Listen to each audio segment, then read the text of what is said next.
Ako naman po tayo sa may lungsod ng Alaminos, sigit 400 kilo po ng basura na kolekta sa palit basura caravan ng syudad. Para sa detalye ng balitang yan, kasama natin Idol Neil Muyano. 104.7 IFM Report.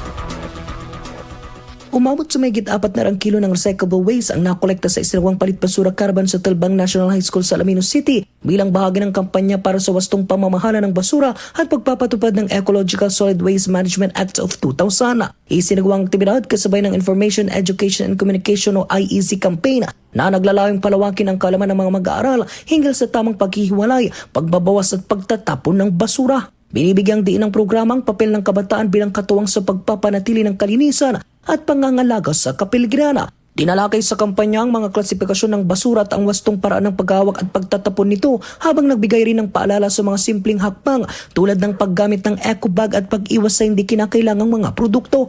Sa mismong palit basura caravan, nagbigay ang mga mag-aaral ng kanilang naipong recyclable materials kapalit ng piling grocery items. Sa kabuuan, umabot sa 419 kilo ang nakolektang recyclable waste.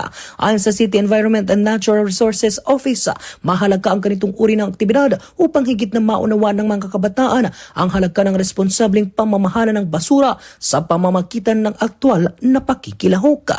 Kasama mo mula rito sa FM News Tugupan, ito si Idol Muyano, Tadak IFM.